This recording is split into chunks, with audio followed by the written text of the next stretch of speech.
Sí. Ok.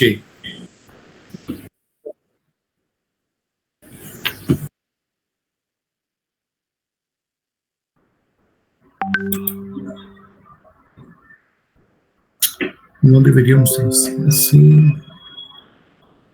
Ok. ¿Qué es lo que vamos a aprender entonces en esta materia? En primer lugar, yo les traje el programa. Quiero presentar un poco el programa a nivel general para que ustedes puedan tener en cuenta una idea de qué es de qué se trata la bioética. Entonces, en la unidad número 1, que son las primeras clases, tem gente que está se conectando ainda.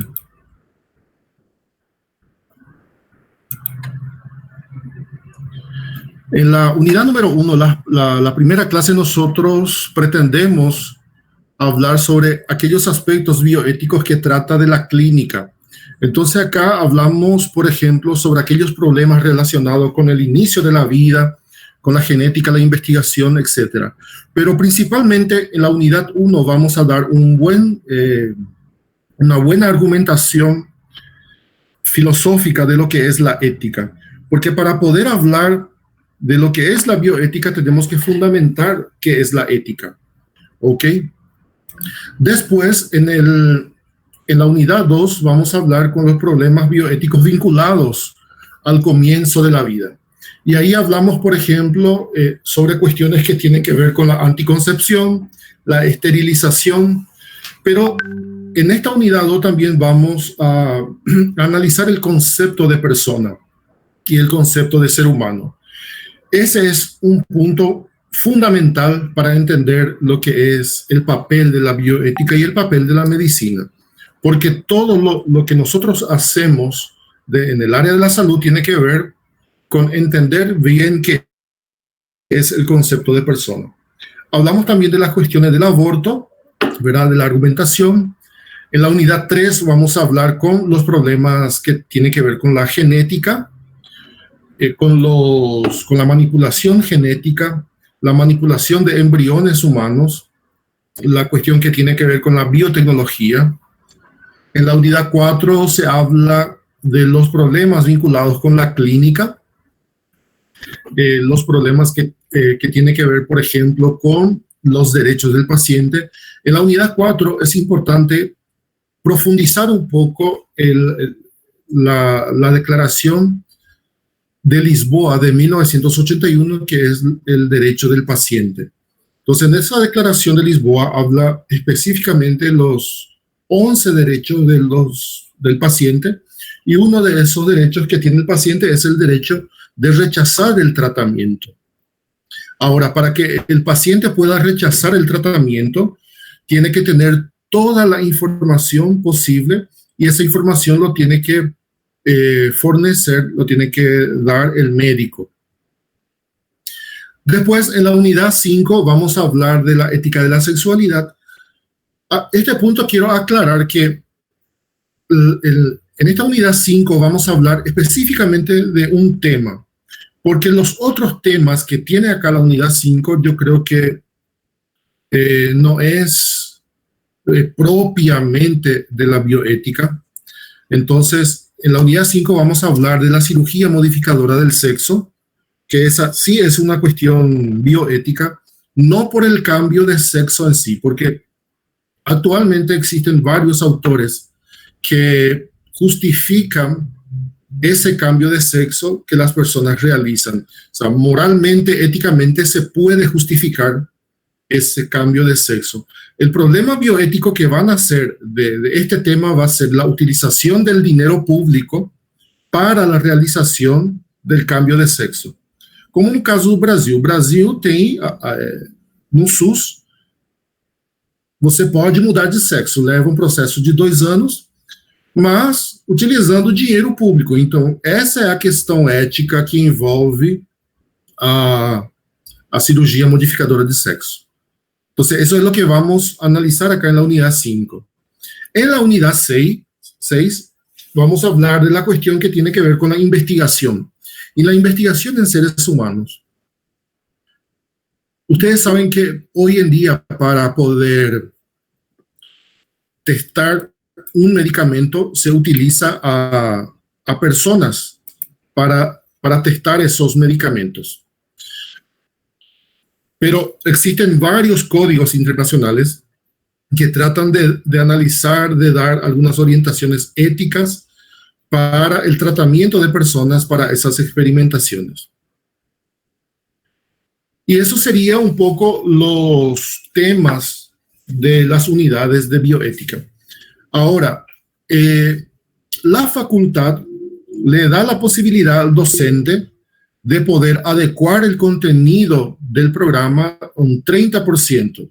Tá? Então, seria 30% de conteúdos de todo o programa. O professor ele pode introduzir alguns temas que não estão no programa. Então, para a gente aqui, na unidade 5, nós vamos estar abordando a questão da cirurgia modificadora de sexo e vamos introduzir alguns temas que eu acho assim, de relevância importante, essencial para analisar o que é a bioética. En primer lugar, lo que va a ser introducido son los códigos internacionales. Entonces, nosotros vamos a hablar acá del Código de Londres de 1949, que es el Código Internacional de Ética Médica.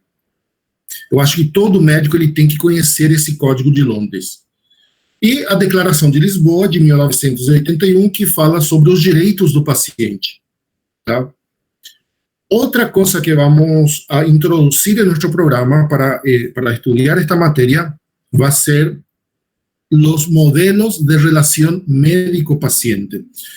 Gente, esse tema aqui, modelo de relação médico-paciente, é um tema apaixonante para a medicina e em especial para a bioética, porque primeiro a gente tem que identificar quais são esses modelos. Tá? E o primeiro modelo que a gente vai achar aí é o modelo essa relação médico-paciente paternalista.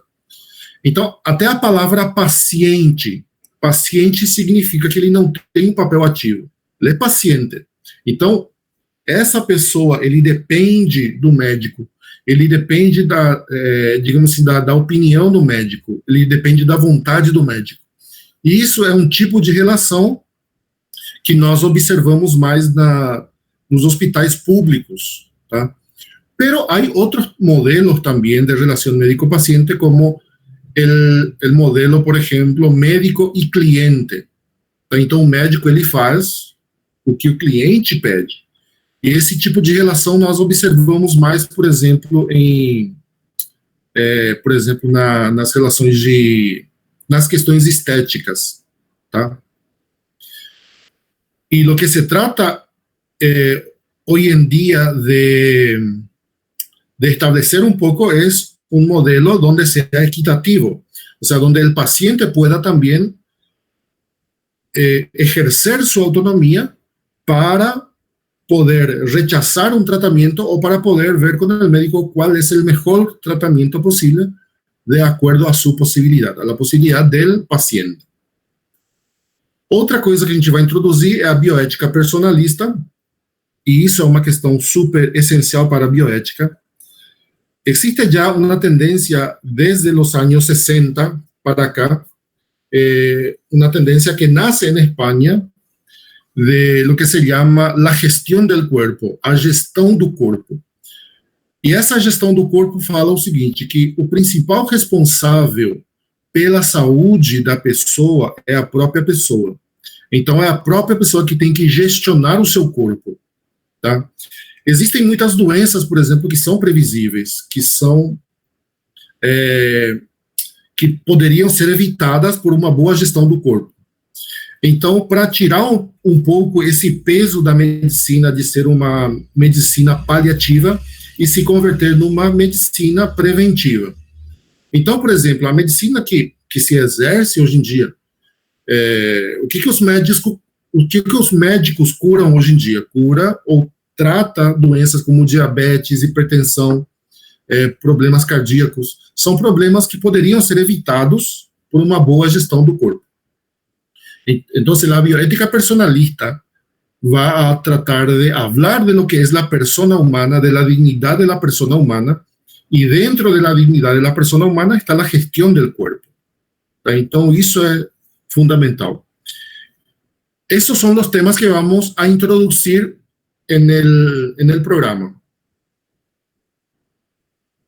Até aqui, não sei se há alguma pergunta em relação aos conteúdos. Esses são os conteúdos. Se existe alguma dúvida em relação a isso.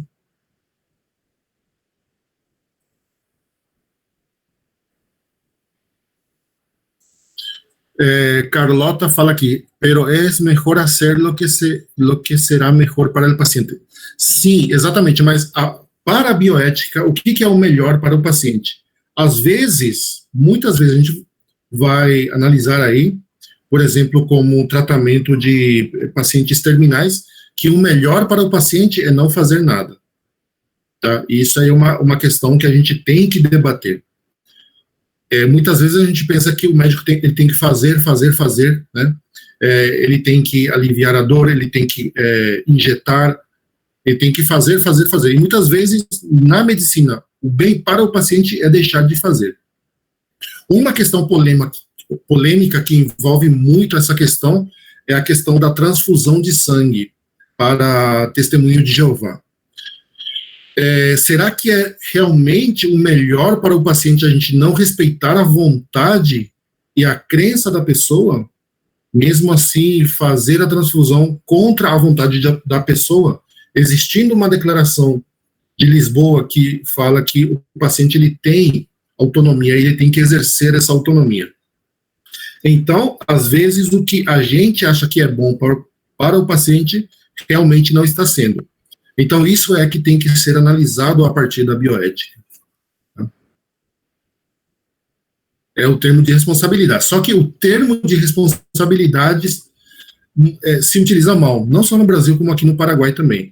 O que o médico faz? Ele pega um documento que se chama termo de responsabilidade e faz assinar o paciente ou os familiares, mas sem explicar ao paciente e aos familiares os riscos, sem explicar bem, né? Tem gente que explica muito de uma forma superficial.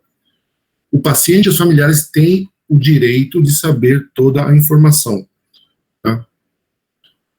E a gente vai analisar isso. Essa é uma questão polêmica também, né? Bueno, entonces no hay ninguna pregunta en relación a los contenidos. Podemos pasar al...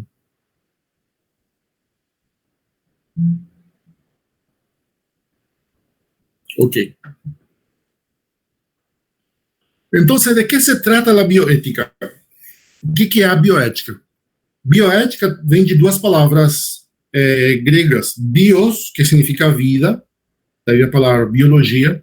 Agora, bios em grego significa aquela vida que se desenvolve, que nasce, cresce, se reproduz e morre.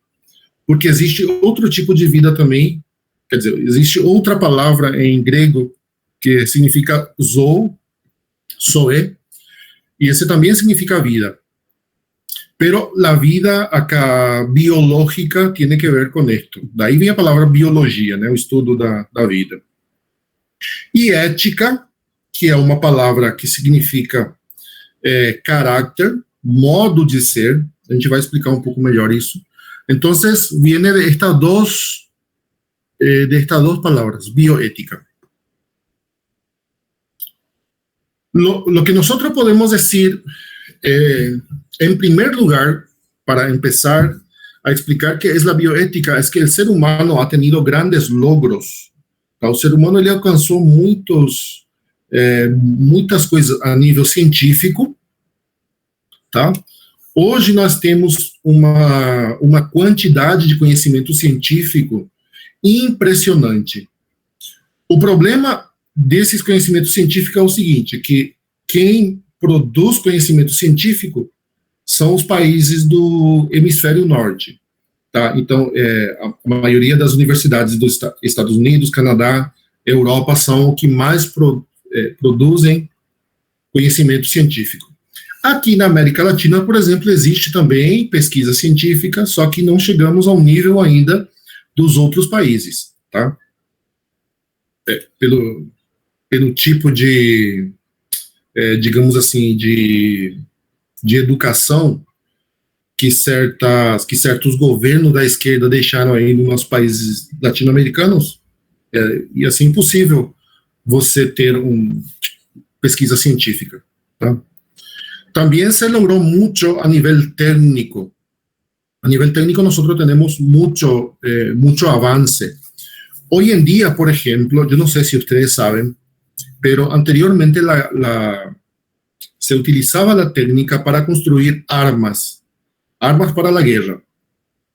El arma más letal que nosotros tuvimos hasta 1945 era la bomba atómica. Tá? Era uma bomba que destruía populações inteiras, né? E tivemos aí o exemplo de Hiroshima e Nagasaki. Ahora, hoy en día se utiliza la técnica y se ha producido armas de destrucción masiva mucho más potente que la bomba atómica de 1945. Tá? Então, por exemplo, são investimentos extraordinários a nível financeiro, técnico, intelectual, científico, para a fabricação de bombas. Não somente de bombas, sino também de armas sofisticadas. Hoy tenemos, por ejemplo, lo que se llama un cañón de riel, um tipo de canhão que atravessa tudo que ele vai encontrando na frente. Então, é um tipo de arma sofisticada que não existia há alguns anos atrás e hoje em dia existe. É uma arma de destruição massiva, impressionante. E é utilizado também a nanotecnologia para a fabricação de armas. Bomba de hidrogênio, sim, também há isso. Arma biológica também, sim. La cuestión de esta pandemia do coronavírus não é só uma questão de saúde, é uma questão geopolítica. Envolve uma questão geopolítica. Por exemplo, eu vou explicar depois isso aí da questão da China mais adiante. E também de forma intelectual. Hoy en día nosotros conocemos más lo que es el ser humano. Las ciencias sociales como la sociología, la antropología, la psicología están mucho más desarrolladas. Entonces, hoy en día hay un conocimiento más profundo del ser humano y eso sirve también para aplicar a la medicina, tá? Porque a medicina não é só um conhecimento técnico, tá? Não é só conhecer biologia, anatomia, é muito mais que isso. É também chegar à parte espiritual do ser humano. E vocês vão ver que isso é super importante, porque existem estudos, por exemplo, que demonstram que um paciente que está internado em algum hospital, quando esse paciente ele recebe a visita de um pastor, de um padre, de um líder religioso, esse paciente ele tem um quadro evolutivo mais positivo em relação àquelas pessoas que não têm nenhuma crença. Então, não é somente o cuidado técnico, fisiológico, é também o cuidado, digamos assim, espiritual por parte das pessoas. Por isso que é importante que o médico, ele não aplica somente o seu conhecimento. Quando o médico, ele pega na mão do paciente, ele passa a mão na cabeça do paciente, ele dá uma palavra de conforto ao paciente, aos familiares. Essa é uma forma também de tratamento do ser humano, tá? Porque o ser humano não é só um objeto biológico onde a gente aplica os nossos conhecimentos. É uma pessoa humana que tem sentimentos, que tem uma história. Então, tudo isso é importante. Moralmente y éticamente, ¿cómo nosotros estamos ante esta cuestión? Eso es sumamente importante preguntarnos. Si nosotros miramos, por ejemplo, la manipulação genética. Hoje em dia, é possível você manipular genes para a fabricação de super soldados, e o que já está acontecendo. Você manipula aí o gene de uma pessoa para fabricar, entre aspas, super soldados, super homens. Isso é o que se pretende. ¿Ok? Pero también con la manipulación genética nosotros podemos hoy en día realizar un mapeamiento de alguna enfermedad para eliminar esa enfermedad. Si nosotros miramos la manipulación genética desde el punto de vista de la alimentación de la población, hoje em dia nós temos uma superpopulação, tá? Mas o problema não é a superpopulação, o problema não é que existem muitas pessoas no mundo. O problema é a falta de uma boa distribuição no espaço geográfico dessas pessoas. Então, o problema não é que existem muitas pessoas, o problema é que essas pessoas estão aglomeradas num espaço pequeno, tá? Então, as cidades, por exemplo, se converteram numa aglomeração, existem favelas, então você não tem aí, por exemplo, uma distribuição no espaço geográfico. Pero la cuestión de que existen muchas personas es un problema para la alimentación porque hay necesidades que tienen que ser satisfechas y esas necesidades requieren de recursos. Mas muitas vezes esses recursos para satisfazer as necessidades dessas pessoas são limitadas.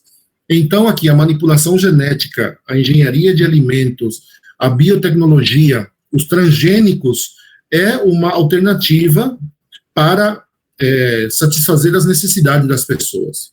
Tá? Então, o milho que a gente come, por exemplo, tudo é transgênico. O milho, o feijão, a soja que a gente consome são transgênicas. Tá? O churrasco que a gente come aí nos fins de semana, tudo é a partir da manipulação genética. O problema bioético que genera a partir de esto, si eso tiene o no tiene una consecuencia en la salud de las personas. Tá? Isso que é o problema.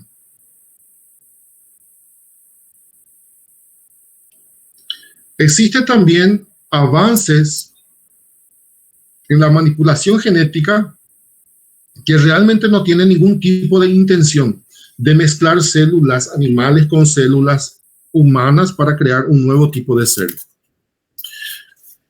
Sem contar que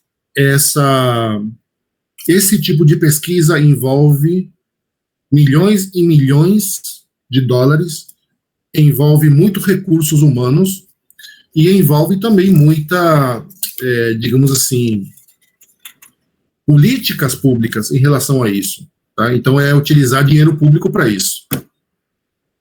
Agora, não há nenhum tipo de finalidade buena. Qual seria o benefício científico de você criar uma nova espécie? Misturando células humanas com células de animais. Não existe isso. Avances tecnológicos. Si nosotros vamos por los avances tecnológicos, aí vocês podem observar um aparelho que pode fazer um exame, um estudo complexo. Pero ¿dónde surge el problema acá? El problema va a surgir en que estos aparatos no están en todos los lugares del planeta, tá? Existem recursos para a construção dessas tecnologias, mas não chegam a todos os lugares. Esse é um problema. O outro problema que surge aqui é que essas tecnologias são fabricadas nos países do norte, do hemisfério norte, Estados Unidos, Canadá e alguns países da Europa. No hemisfério sul, nós não fabricamos tecnologia, a gente consome tecnologia, a gente depende da tecnologia. Tá? Então, essa é outra questão também. Não há uma distribuição justa de la inteligencia para la fabricación de tecnologías. Entonces, cuestiones como el inicio de la vida, y acá hablamos del aborto, por ejemplo, como del fin de la vida, hablamos de la eutanasia. Si hablamos, por ejemplo, de la cuestión del hambre, a fome é algo que está matando muitas pessoas hoje em dia no mundo, tá? O Covid mata muitas pessoas hoje em dia, mas a fome matou mais pessoas, tá? E está matando muitas pessoas no mundo, a fome. Para a gente é difícil imaginar isso, a gente não sente isso, porque nós não passamos fome. Tá? Vocês estão estudando medicina, a gente não sabe o que é isso, mas Existem muitas pessoas que realmente passam fome no mundo. E a questão do meio ambiente. La cuestión del medio ambiente también es un problema, porque impacta directamente en la salud de las personas. También es un problema bioético. Y por otro lado, tenemos ahí el derecho de los animales. A indústria cosmética, por exemplo, gasta milhões em pesquisas, em testes, utilizando animais, esses bichinhos aí. Tá? Então, como os animais não podem falar, não podem manifestar, então, somos nós quem devemos proteger a esses animais. Então, como ustedes pueden observar, con todo esto que yo estoy diciendo, es que la bioética no tiene solamente un objeto de estudio, de análisis. La bioética trata de muitas questões, ela é muito abrangente. Ela trata das questões que têm a ver com a clínica, que tem a ver com a relação do médico com o paciente, médico-enfermeiro, pero também tem que ver com a discussão filosófica acerca de lo que é a persona, acerca do meio ambiente, acerca do hambre, ok? Então, ela é muito abrangente.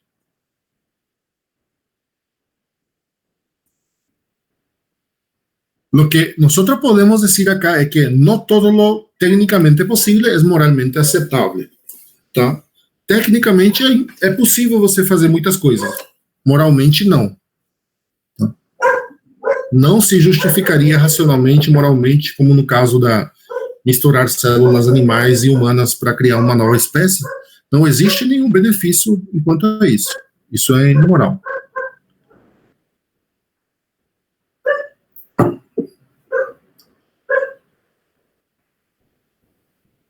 Bueno, entonces, a partir de aquí nosotros podemos ya conceptualizar lo que es la bioética. La bioética es la ciencia que regula la conducta humana en el campo de la vida y de la salud. Esa es la bioética, es la ciencia que regula la conducta humana en el campo de la vida y de la salud. Ahora, cuando nosotros hablamos de la cuestión de la vida, tenemos que entender esto. Cuando nosotros hablamos de vida, estamos hablando de la protección de la vida física humana en general. Esse é em primeiro lugar. O que significa a proteção da vida física humana de uma forma geral? Não é você somente estar contra o aborto, por exemplo. É você também defender a vida física daquelas pessoas que estão vivendo, que existem. Então, proteção da vida física humana também significa criar políticas públicas para que essas pessoas possam ter uma vida digna. Isso significa a proteção da vida física humana em geral. Não seria ético, por exemplo, estar em contra do aborto, como muitos políticos fazem aí, estão contra o aborto, mas não dão, por exemplo, educação, saúde, saneamento básico, tá? Não dão moradia digna, meio ambiente sustentável, tudo isso é importante. A pessoa tem que ter uma vida digna. Não é somente você viver. Não é somente você nascer e viver. Você tem que viver com uma boa qualidade de vida. Todos têm que ter a possibilidade de realizar o seu projeto de vida. Né? Quando falamos de vida, também estamos falando da questão da saúde humana em geral. E esta é uma questão bastante, não polêmica, mas sim é uma questão que há que reflexionar. O que significa qualidade da saúde humana? Saúde humana não é construir hospitais. Se você tem que construir muitos hospitais, se você tem que ter muitas camas de UTI, isso não significa que você está bom de saúde. Se você precisa ter, por exemplo, várias farmácias numa cidade, isso não significa que você está bom de saúde. Ao contrário, isso significa que você está mal de saúde. Então, cuidar da saúde humana em geral não é medicina, paliativa. É você prever as doenças. É você ter uma qualidade de vida para não ficar doente. Com esto no estoy diciendo de que no se tenga que construir hospitales. Hay que construir hospitales, pero eso no significa cuidar de la salud humana. Cuidar de la salud humana significa educar para que las personas puedan gestionar su cuerpo. También hablamos de la vida física de los animales y del medio ambiente. Y también hablamos acá de la cuestión de la salud de la relación médico-paciente. Hablamos también de la relación médico-médico, la relación médico-enfermero, la relación con el médico, con el hospital, políticas públicas de la salud en relación a la salud y la actitud ética ante la medicina alternativa. E por que é importante que a medicina alternativa? Eu não sei se vocês sabem, mas esta questão do coronavírus, por exemplo, do Covid, não é só uma questão de saúde, é uma questão geopolítica. Tá? Existem muitos interesses, existem interesses econômicos, políticos por trás dessa pandemia. Eu não sei se vocês sabem, mas a OMS, a Organização Mundial da Saúde, é uma instituição que devia, a missão dela, por exemplo, é orientar os países em matéria de saúde. E a OMS, ela desenvolve vários projetos de pesquisa a nível de saúde. Só que essas pesquisas, por exemplo, são financiadas pelos países mais poderosos, mais ricos. No caso nos Estados Unidos, por exemplo. Quando Donald Trump ganhou as eleições, Donald Trump observou que essas pesquisas, essas investigações científicas não estavam dando um resultado positivo. Então, ele deixou de financiar essas pesquisas. E, no lugar dos Estados Unidos, tomou conta a China. Então, hoje em dia, é a China quem está tomando conta da OMS com esses projetos, investigação, etc. El mismo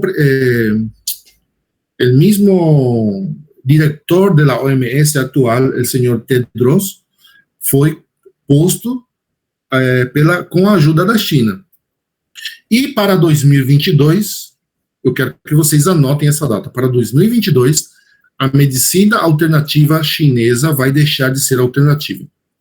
Então, para 2022, a Organização Mundial de la Salud vai poner entre seus catálogos de tratamento a medicina china. E o que significa isso? Isso significa que o médico ele vai ter a possibilidade de receitar como um tratamento normal a medicina chinesa, que os seguros de planos de saúde vão ter que incluir nos seus planos de saúde a medicina chinesa. Tá? Então, é uma forma de imperialismo também que a China está fazendo. A China está tomando conta praticamente do cenário internacional em matéria política, econômica, cultural. Aqui perto, por exemplo, na Argentina, na província de Neuquén, a China tem uma base militar instalada aí por 50 anos. Tá? Foi cedido por um contrato aí na época da Cristina Kirchner por 50 anos, mas é uma base secreta. Lá entram só chineses. Não existem argentinos que trabalhem naquela. Então, é assim, é uma questão que tem que ver com uma visão geopolítica, tá? E quem paga o pato é a população mundial. Professor. Então, é assim, gente. A atitude da medicina alternativa é uma questão que temos que enfrentarlo discutindo, ¿verdad? Professor, está ouvindo? Nosotros tenemos que analizar a partir de la luz de los principios y de los valores éticos y morales. Então, a gente... Sim. Una compañera te quiere hablar algo. Sim. Pode falar.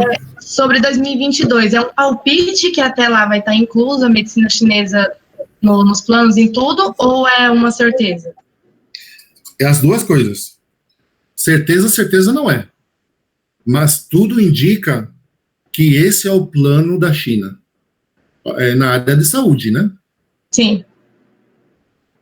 Obrigada. A China, sim, realmente é interessante. Além de estudar bioética, a gente deveria, por exemplo, estudar o que é a história.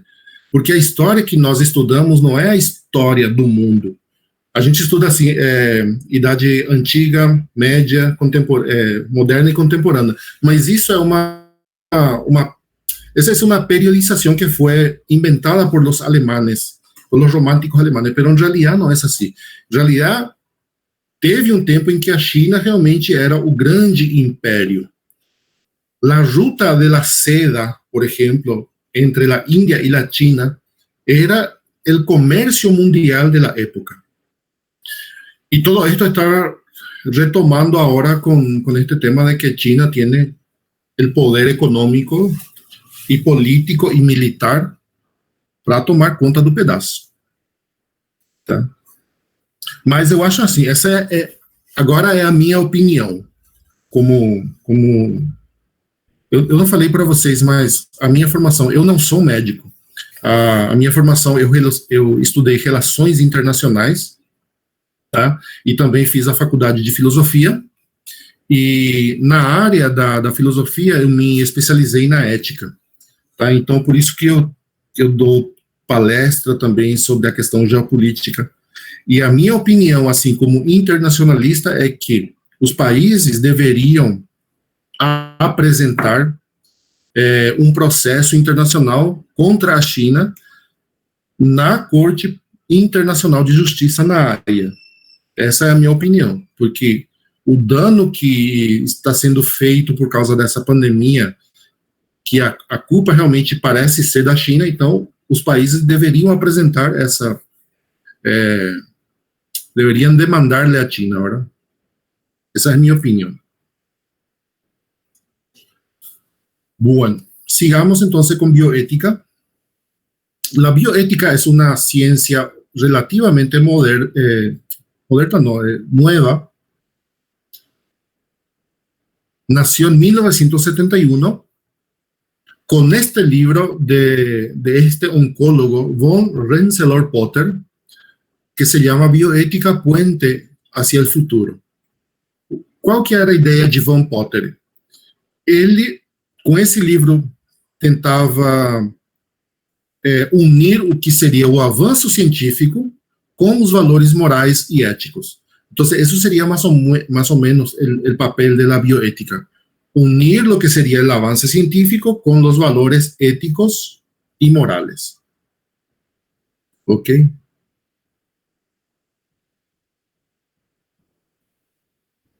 A ver um pouco o que dice Shirley Moura. Agora mais uma, comprar um frango. Isso aí pode ser uma estratégia geopolítica também. E sempre funciona. Quando você fala assim, não, a gente não vai deixar de comprar carne porque a carne está contaminada, tem aftosa. Sempre é um jogo político isso, que funciona muito bem. Não sabemos se é verdade ou não, né? Pero vamos. Ok. Então, von Potter é o pai da bioética para a gente aqui. Von Potter, com esse livro que nasce a bioética como uma ciência. Tá? La bioética tiene 4 principios. El principio de autonomía, beneficencia, no maleficencia y justicia. El principio de autonomía, estos 4 principios nosotros vamos a estar profundizando durante las clases. Ahora solamente es como una especie de presentarles lo que es la bioética. El principio de autonomía tiene que ver con la autonomía del paciente. Então, o paciente ele tem o direito de exercer a sua autonomia. Pero la única forma de ejercer la autonomía del paciente es que el paciente tenga las informaciones sobre su tratamiento, sobre su enfermedad, sobre los riesgos que implica, por ejemplo, el rechazo al tratamiento, solamente así puede ejercer su autonomía. El de beneficencia tiene que ver con qual é o bem que se tem que fazer ao paciente. Você tem que fazer o bem ao paciente. Esse é o princípio de beneficência. E é o que eu estava falando aqui no começo. Muitas vezes, fazer bem ao paciente é você deixar de fazer. Tá? É você respeitar a vontade do paciente. Muitas vezes. Pero nosotros vamos a profundizar esto, ¿verdad? Sí, porque es necesario el debate sobre el principio de beneficencia. Tenemos otro principio de no maleficencia, que es un principio, el principio más antiguo y es el principio más obligatorio. Porque o princípio de maleficência é você não fazer dano ao paciente, aos familiares. Tá? Então, esse é um princípio mais obrigatório que existe. Inclusive, essa é uma pergunta de prova. Qual que é o princípio mais obrigatório? Porque a gente fala assim, quando a gente for estudar os princípios, a gente vai dizer aí que não existe hierarquia entre os princípios. Não existe princípio mais importante ou menos importante. Mas existe um que é mais obrigatório, que é não maleficência, não fazer dano. Se você não pode fazer o bem, pelo menos você não deve fazer dano. Tá? E o princípio de justiça tem que ver com a justa distribuição de los recursos a nível de saúde. Tem a ver mais com a questão social. Tá? Como você pode aplicar, por exemplo, o princípio de justiça? Vamos supor que eu seja um secretário de saúde do estado, do município. Aí eu tenho uma verba para executar essa verba em matéria de saúde. Para executar essa verba, eu tenho que aplicar o princípio de justiça. Isso significa que eu tenho que ver qual é a população que mais precisa em matéria de saúde. São os idosos, são as crianças, são as mulheres. Qual é a população que mais está precisando de saúde para poder aplicar naquela população em matéria de saúde, tá? Porque às vezes existem verbas, o pessoal constrói hospitais, contrata médicos, mas realmente a gente não observa qual é a população que precisa de uma atenção justa em matéria de saúde. Então, essa é uma forma de aplicar o princípio de justiça. A bioética tem que ver com algunas características básicas que tenemos que identificar. En primer lugar, es una ciencia humana. Una ciencia humana. Trata de la salud y de la vida del hombre y de su entorno. Es también una ciencia universal. Universal significa que es válida para todos los seres humanos, sin distinción de raza, religión. Es válida para todos. Es racional porque utiliza los valores racionales. Es interdisciplinario porque colabora todas las disciplinas. La antropología, la medicina, la psiquiatría, la psicología, el derecho, todo colabora para que la bioética pueda hacer su trabajo. Aí temos, por exemplo, uma área que seria o biodireito, que é muito importante também para o médico, entender essas questões jurídicas que envolvem a questão da vida, da saúde do ser humano. Então, essas são as características da bioética. Ahora, si nosotros hablamos de los temas que trata la bioética, serían estos. Nosotros podemos poner como 3 temas fundamentales: el inicio y la procreación humana. Y acá se habla de la sexualidad, cuál es la mejor forma de la procreación, aparte de la procreación natural. Por exemplo, qual é a melhor opção para os casais homossexuais? É a adoção, é você contratar barriga de aluguel, é a fecundação in vitro. Então, existem vários temas aqui que envolvem a questão da procriação. A anticoncepção, a esterilização, todos são questões que habla acá del inicio de la vida. Acá hablamos de aborto también. Después hablamos de la genética humana, donde se habla de manipulación, intervención en embriones humanos, la biotecnología, clonación, todo eso se habla acá en esta parte de la genética humana. Después hay una parte que habla de la vida en su fase terminal, y este es un tema interesante y muy lindo dentro de la bioética, porque habla del dolor humano. Então, como que você trata a dor da pessoa? E não é só dar mente analgésico. Como eu estava dizendo lá no início, você dar uma palavra de conforto também é uma forma de você tratar a dor da pessoa, tá? Quando você chega e sorri para o paciente, você perguntar como que está o paciente, é uma forma de você tratar também a dor. Então, é fundamental para o médico a empatia com o paciente. La eutanasia, el suicidio asistido, cuidados paliativos, trasplante de órganos, todo eso son temas que trata la vida en su fase terminal. Transplantes de órgãos é tudo um tema internacional, e também a China está envolvida nessa questão, porque eles executam os seus prisioneiros políticos de outras religiões para extrair os órgãos e vender, ou dar para alguém que precisa, né? Essa é a política de saúde da China, executar prisioneiros para extrair órgãos. En relación a los materiales, además de la apostila, del cuadernillo, vamos a tener estos 2 livros como consulta. Não é obrigatório, então não é que vocês vão ter que ler para a prova esses livros. Esse livro vai ser de consulta. Se alguém quiser aprofundar algum tema, pode consultar esses dois livros, né? O Manual de Ética Médica y este otro libro que se llama Principios de Ética, Bioética y Conocimientos del Hombre, que son varios artículos de varios filósofos, bioeticistas, etc. Bueno, acá lo que yo intenté es dar más o menos un panorama general de lo que trata la bioética, okay? Qual é o conteúdo da bioética. No sé si hasta acá hay alguna pregunta para poder iniciar nuestra clase de hoy con el primer tema. No, profe. No sé si hay alguna pregunta.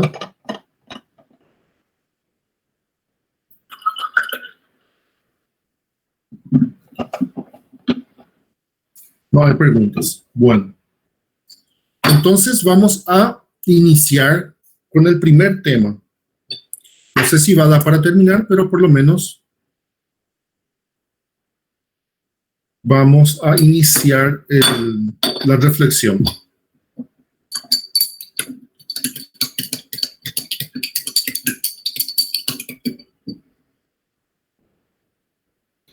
Ederson, você está perguntando para mim, Ederson, qual que é a minha nacionalidade? Eu sou paraguaio. Paraguaio.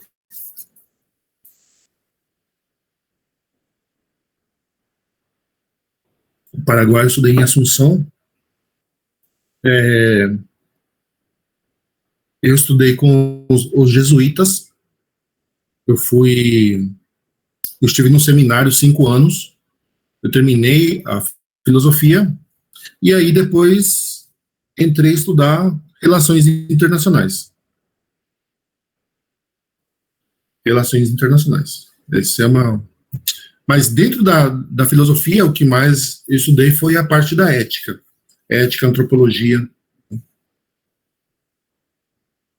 Eu tenho sotaque de paulista inteiro. Será? Eu também, eu sou professor de língua portuguesa aqui no Paraguai. Aí quando eu estudei Relações Internacionais, eu aproveitei e fiz também um curso para ensinar. Eu trabalhei com a questão de intérprete. Eu cheguei a trabalhar na cúpula do Mercosul, onde estava ainda a Dilma, aí que eu conheci a Dilma Rousseff. E Y me tocó interpretar, por ejemplo, la discusión entre la canciller de Venezuela, que era del presidente Macri. Aquilo lá foi assim muito tenso dentro da sala, mas interessante.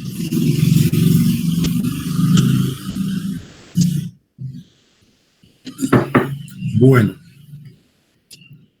Entonces iniciamos con la primera clase, con el primer tema. A gente vai estudar aqui, porque para entender a bioética, temos que primeiro entender o que é ética, tá? A gente precisa das bases. Você não pode construir uma casa sem base.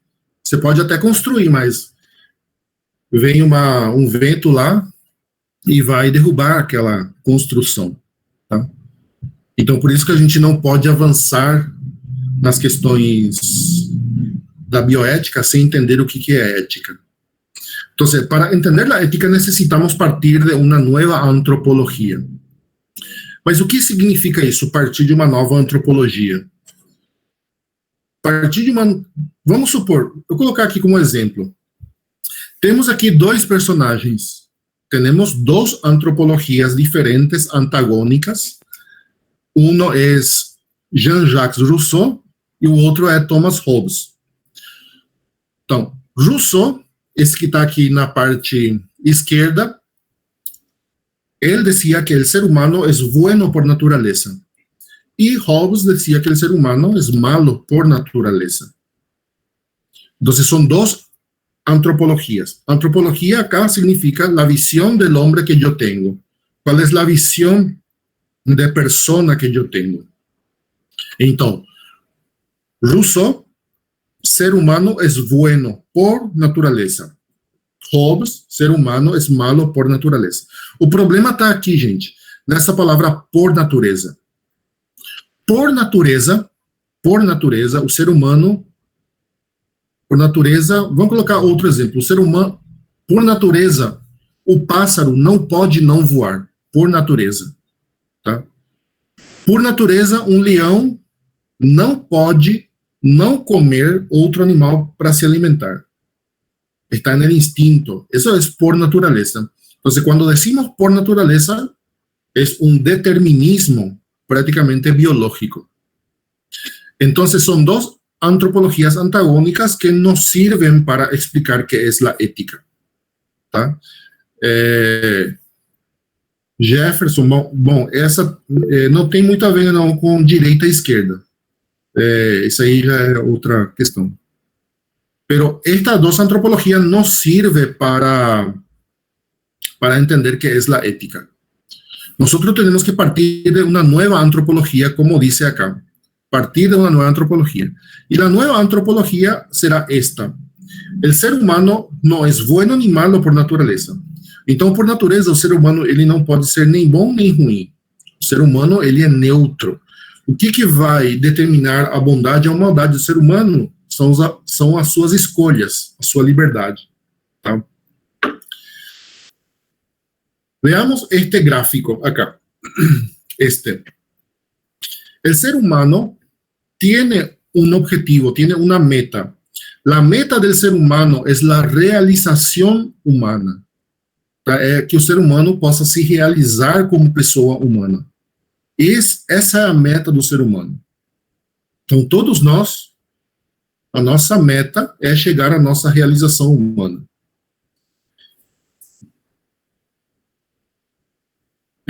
Después tenemos que para llegar a esa realización, el ser humano tiene que optar por valores. ¿Por qué? Os valores, ele tem uma essência. O que significa a essência? A essência é aquilo que faz que algo seja. Se você tirar, deixa de ser. Tá? Essência é aquilo que faz que algo seja. Se você tirar, deixa de ser. Tá? Então, os valores têm uma essência, e essa essência é o bem. Bem significa aquilo que pode oferecer perfeição. Certo? Então, bien é aquilo que pode oferecer perfeição.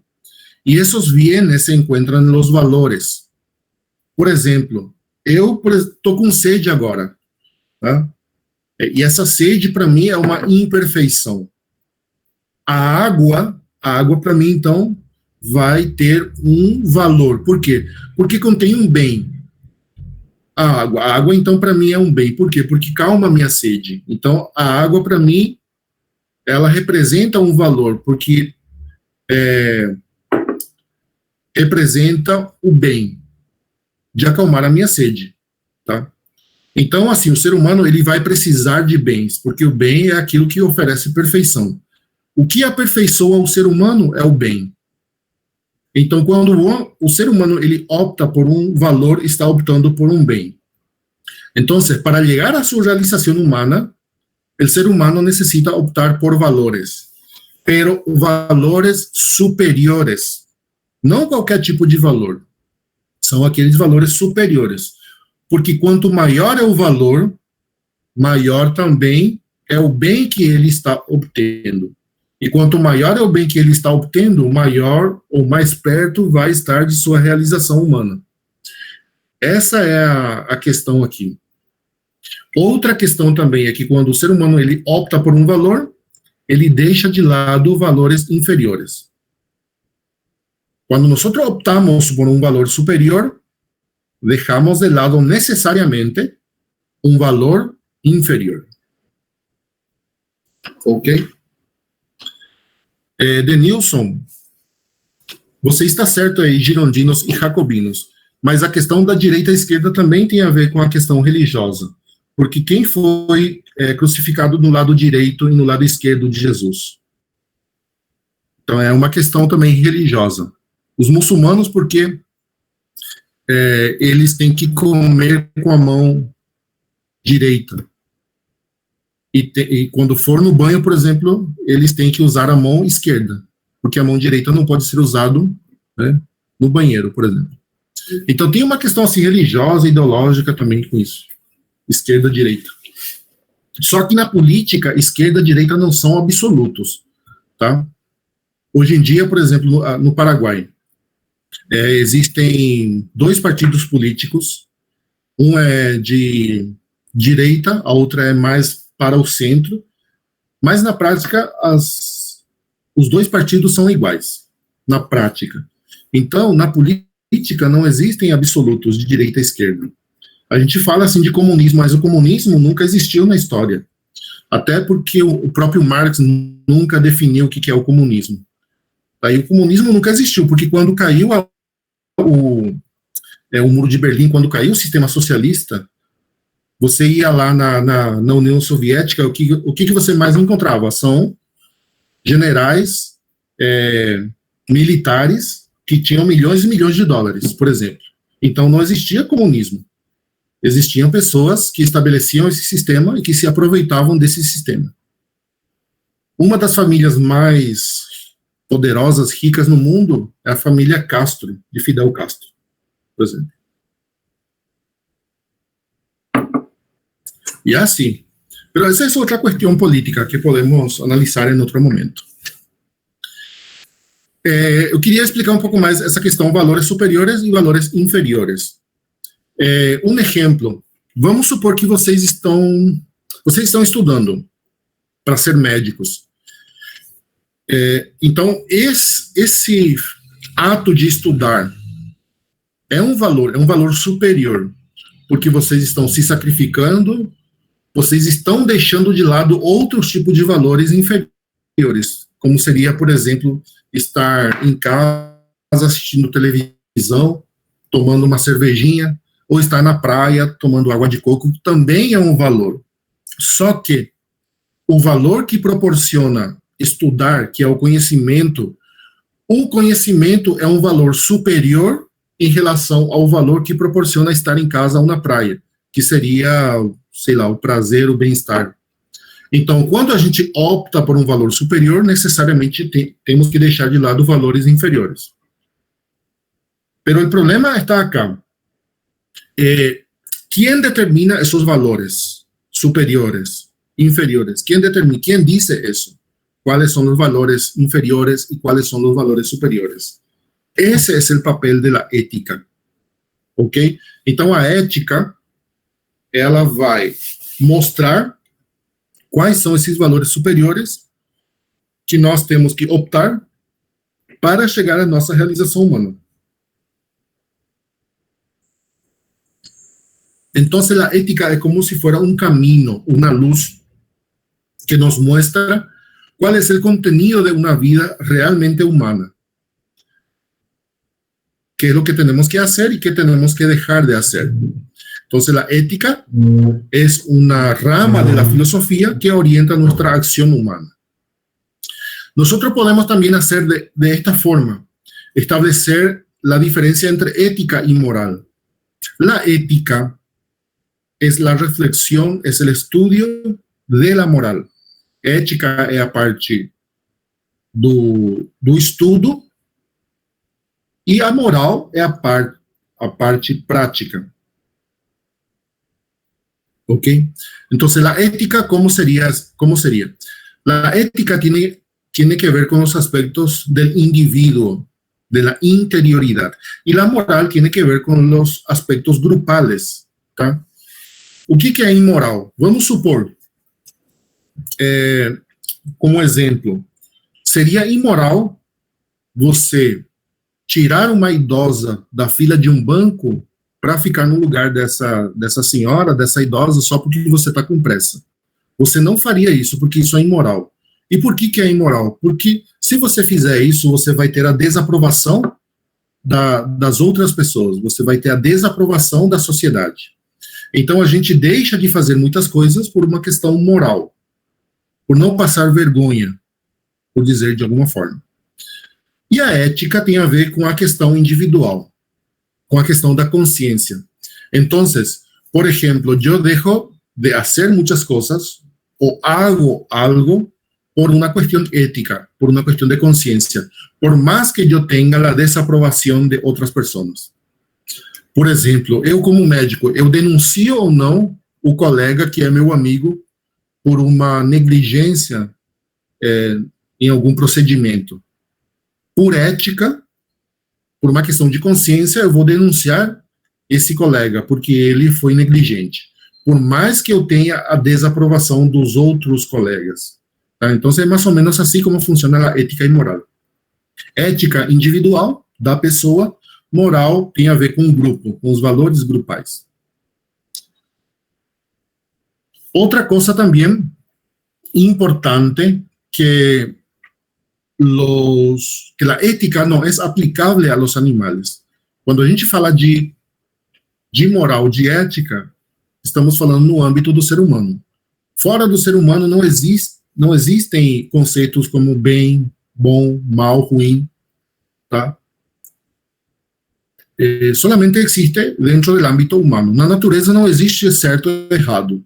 Na natureza não existe bem e mal. Isso é só conceito humano. Ok? Se desaparecessem, por exemplo, todos os seres humanos do planeta, também desapareceriam o bom, o ruim, o certo, o errado, o bem e o mal, porque são conceitos humanos. Tá? Isso é importante também. A ética só não se aplica ao ser humano. E que é a moral? A moral tem que ver com o aprendizagem de lo bueno. A gente aprende o que é bom, o que é ruim. Isso é moral. Aquilo que a gente faz ou deixa de fazer. Tá? Agora, isto é importante e queria dizer-lhes. Existem 3 modelos éticos que nós hemos heredado de outras culturas. Tá? Por exemplo, los griegos, ellos tenían el carácter, y el carácter era el culto a la excelencia. Ellos utilizaban la palabra arete, y la palabra arete significa virtud, a virtude. Entonces, se você é médico, você tem que ser o melhor médico possível. Se você é advogado, você tem que ser o melhor advogado, um excelente advogado. Esse é o culto à excelência. Isso é virtude. Isso é o que os gregos chamavam arete. Então, esta forma, nós heredamos de los griegos. Um exemplo dessa forma de entender o que é ética e moral são os Jogos Olímpicos, que é uma herança dos gregos, né? E nos Jogos Olímpicos, nas Olimpíadas, cada atleta tenta demonstrar de forma excelente aquilo que foi treinando, né? Otra forma también de entender la cuestión ética y moral es lo que los romanos llamaban gravitas, ¿tá? La palabra gravitas tiene que ver más o menos con mantenerse calmo ante las dificultades, ante la crisis. Uma forma extrema de entender isso seria, eu, por exemplo, estou no avião, o avião está caindo, e eu sei que eu vou morrer, e eu não me desespero, eu mantenho a calma para morrer com dignidade. É uma forma extrema para entender o que é gravitas. Gravitas é você estar sereno, é você estar tranquilo, não se desesperar. E isso é importante para o médico, porque o médico ele tem momentos de dificuldade, tá? Ele vai ter momentos de crise, mas ele tem que manter a calma. Y también ahí de los germanos son los pueblos que construyeron Europa, de ellos nosotros heredamos lo que sería la lealtad. E a lealdade principalmente ao líder, tá? Então isso também é um valor importante para nós, porque é importante essa cultura tribal, porque essa cultura tribal é que vai levar a gente a ter empatia às outras pessoas, tá? A lealtad. Si alguien quiere profundizar esto, le dejo acá como recomendación este libro de David Riesman, que es un sociólogo. Ese libro de Lawrence Krauss es La multitud solitaria, donde él va a abordar estos temas. ¿Okay? Entonces, la moral es la valoración de la bondad o la malicia de los actos humanos livres. Para que exista moral, uma ação moral tem que haver liberdade. Agora, existem duas formas de entender o que é a moral. E aí vamos a necessitar de los filósofos que trabajaron muy bien este tema. Uno es Javier Zubiri y el otro es José Aranguren.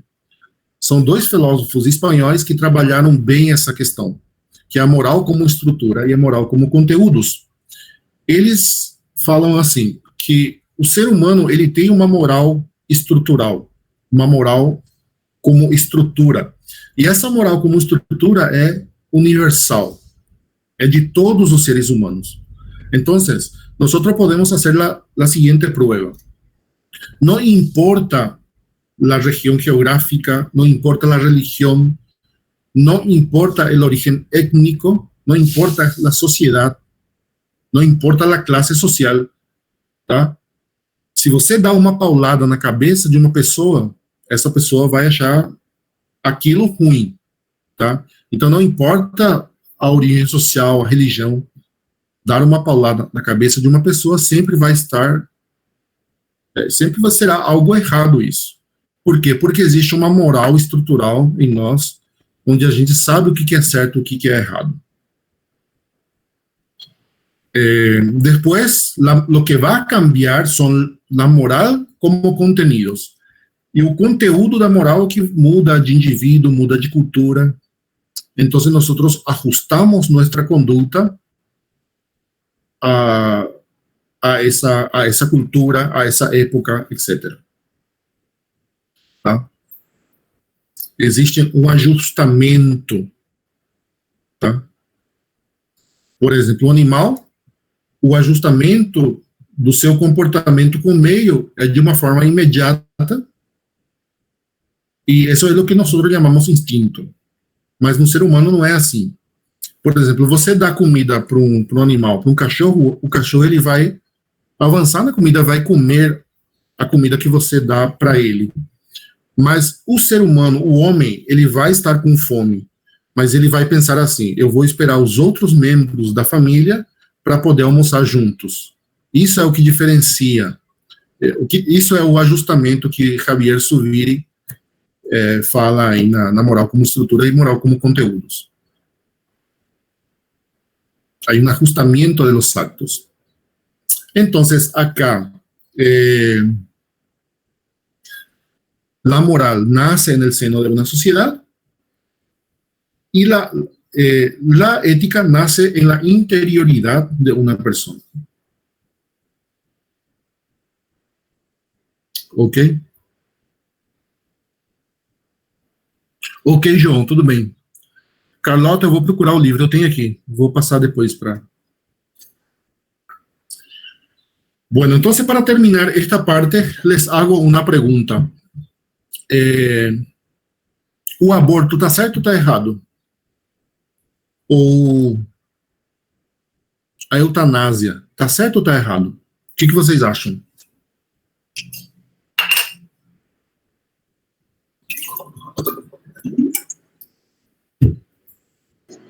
Eu acho que Depende depende da da situação e do paciente. Tem o lado ético ou o lado moral? Como que a gente sabe isso? O que é certo e o que é errado? O que a gente precisa? Não existe certo e errado. Me sentindo de filosofia. Para saber se algo está certo ou está errado, você precisa de critérios para analisar, tá? Quando você fala assim, depende, esse depende é um critério. Só que não é o único critério. ¿Tá? Entonces acá yo les pongo así, de esta forma. Existen 5 criterios que ustedes pueden analizar para saber si una acción está bien o está mal. Tá? O subjetivo, Ana Paula Lima, é um critério, mas não é o único. Tá? El primer criterio que hay que tener en cuenta es el criterio objetivo, é a ação, é o fato em si, independentemente da finalidade da pessoa, independentemente do subjetivo. A mentira está certo ou está errado? Você vai falar depende da mentira. A mentira em si, independentemente da pessoa, sempre vai estar errado. Matar está certo ou está errado? Nesse critério objetivo, analisando só o fato, a ação sempre vai estar errado. Mas esse não é o único critério. O segundo critério é o critério subjetivo, é a intenção da pessoa. Tá?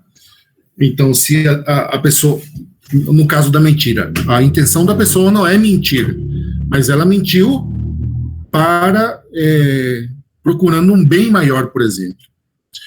Na Alemanha, na época dos nazistas, por exemplo, existiam muitas pessoas que deixavam que alguns judeus ficassem em suas casas. Aí chegava a polícia nazista e procuravam essas pessoas. E aí os donos de casa mentiam à polícia. A mentira sempre está errado, mas o objetivo daquelas pessoas não era mentir, era proteger a vida daqueles judeus. Tá? Então mentiu para buscar um bem maior. Agora, existe outro critério também, que é o critério proporcional. Se a ação, ela trouxe mais dano ou mais benefício? Exatamente, Mirna, é proteger a vida. Não miente para proteger a vida. Então, dependendo do critério subjetivo, vai atenuar ou vai agravar a situação. E o critério proporcional, temos que analisar se uma ação causou mais dano ou mais benefício. El criterio situacional, tenemos que analizar los medios y la situación de la acción. ¿En qué situación ocurrió? ¿Cuáles son los medios que fueron utilizados? E o critério da consequência, analisar as consequências prováveis e possíveis da ação, tá? Que tem a ver também com a questão da proporção entre dano e benefício. Então, se nós ponemos como exemplo o aborto somente no número 1, no critério objetivo, abortar está errado. O aborto, assim, deliberado, procurado, porque é matar a vida de um ser humano, tá? A gente pode discutir aí se esse feto, ele é pessoa ou não, mas que é uma vida, é. Isso aí você não pode, inclusive, negar. Agora, vamos no critério subjetivo. A intenção da mulher não é abortar, mas essa gravidez está pondo em risco a vida dela. Então, ela tem que escolher entre abortar ou a vida dela. Esse é o segundo critério subjetivo. No terceiro critério, por exemplo, proporção entre dano e benefício. Vamos supor que essa mulher que tem uma gravidez em risco, que está pondo em risco a vida dela, ela tem 5 filhos pequenos para criar. Se ela escolher a vida do bebê, então seriam mais 6 crianças que ficariam órfãs. Tá? Então, o critério entre dano e benefício. Critério situacional, por exemplo, nessa situação, o aborto é a única solução, com os avanços que a gente tem hoje em dia em matéria de tecnologia científica, o aborto é a única solução para essa mulher, existe outro tipo de alternativa? Essa é outra questão que a gente tem que analisar também. E o critério consequencial é como afeta essa ação, como ele vai impactar na vida de outras pessoas também, e na vida da própria mulher. Se essa mulher, ela escolher a vida dela, sim. Profe. Carlota, ¿cómo se maneja en los países que el aborto? Bueno, en el caso de Paraguay no hay aborto, pero en los países donde el aborto es legal, seguramente existe uma lei também de objeção de consciência. No caso que o médico ele não queira praticar o aborto, existe uma lei que fala que ele pode, inclusive, deixar para outro médico fazer, se ele não quer fazer por uma questão de consciência, por uma questão ética. Tá? O que não pode fazer, por exemplo, naqueles países onde o aborto é legal, é ele não aceitar fazer o aborto e deixar assim como está. Ele sempre tem que deixar a outro médico que faça, por exemplo. Nesse caso, o médico respeita o paciente, claro. Cliente. Sim. Sim. Em Inglaterra, o aborto é liberado. Quando Sim. uma grávida chega em um hospital, a primeira coisa que eles fazem é se ela quer abortar. Perguntem. Porque na Inglaterra, a mãe solteira, o governo tem que dar dinheiro para a criança e para a mulher. A mulher consegue casa, consegue tudo. Então, eles vão ter gasto, o governo. Então, a primeira coisa que eles falam, quando a mulher grávida chega no hospital, se ela quer abortar ou não. Isso, eu já tive amigas que já foram e eles perguntam para todas mesmo. Então, é super liberado lá. Aqui no Brasil não é. Aqui no Brasil essas coisas, o escândalo e tudo mais, mas só em alguns casos. Lá para eles são mais já. Coisas assim do tipo. Sim. Sabe qual que é o problema maior que surge nessa questão do aborto e da eutanásia? É quem vai fazer isso. Porque o papel do médico não é matar. O médico faz um juramento hipocrático onde ele jura defender a vida e salvar vidas e aliviar a dor. Não é matar. Se o médico faz isso, ele está indo contra esse juramento hipocrático. Essa é a maior questão. Então, o que a gente faz como sociedade? A gente vai criar uma espécie de profissão de carrasco que vai ser para tirar vidas? Essa é a grande polêmica. Claro que é um médico que tem o conhecimento para fazer o aborto, mas o papel do médico não é matar. Essa é a grande questão. E uma questão polêmica, tá? Bastante polêmica. Pero vamos ir analisando isso de acordo a estes critérios. Isso aqui é como se fosse uma fórmula matemática onde você aplica para saber se algo está certo ou está errado. Agora, na ética, a gente não fala assim certo ou errado. Uma ação moral pode estar éticamente justificável ou não, pero dizer que absolutamente está mal ou está bem éticamente, al analizar con estos criterios, decimos que algo está éticamente aceptable o no. Hasta acá no sé si hay alguna pregunta que quieran hacer.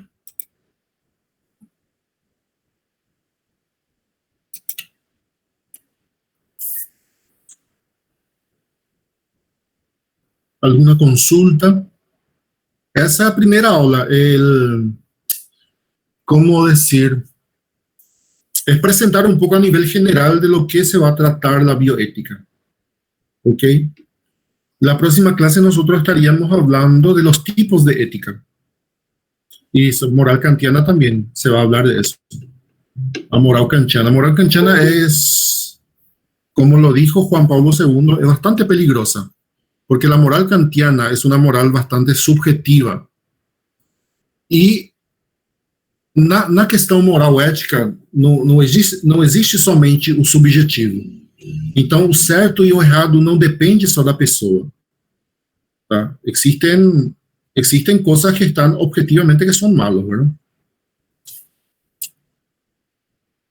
Natasha, a gente vai analisar essa questão quando a gente for falar do aborto. Aí sim. Ok?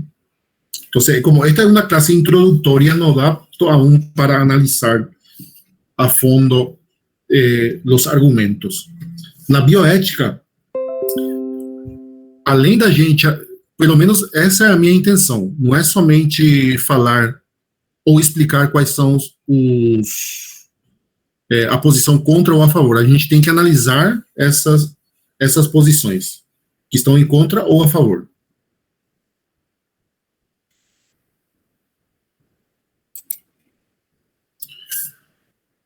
Muy bien, gente. Entonces, dejamos por acá esta clase, ¿ok? ¿Puede ser? Eu vou pegar a lista dos alunos, porque eles vão pedir para mim depois. Professor? Sim. Sobre os vídeos da plataforma, nós podemos ir assistindo Sim. ou o professor vai alterar eles? Que já tá lá, não vai, acho que não vai ser alterado, não. Ok. O problema daqueles vídeos é que, como ele dura muito, assim, 7 minutos, cada vídeo, é difícil você colocar todo o conteúdo lá para ser analisado. Isso que está sendo um problema para mim, mas ainda bem que a gente vai ter essas aulas para poder explicar com mais profundidade, ¿verdad?, algumas coisas. Pero sí pueden ver sin nenhum problema. Ok. Essa semana a gente vai estar colocando os outros conteúdos, tá? Vamos estar gravando ali. A ver.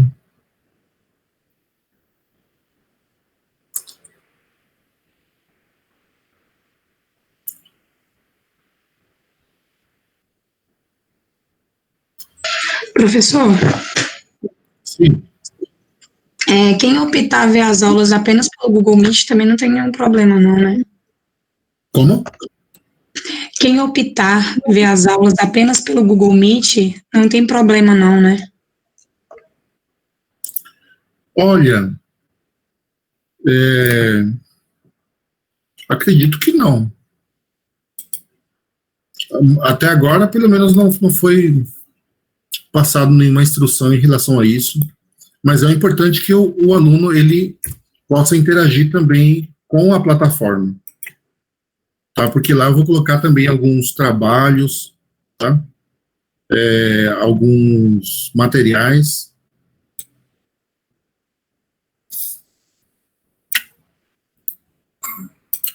Professor, é para mandar o nome aqui ou você vai pegar a chamada aí? Não, é para mandar aqui no chat. Eu estou copiando e colando. Colando e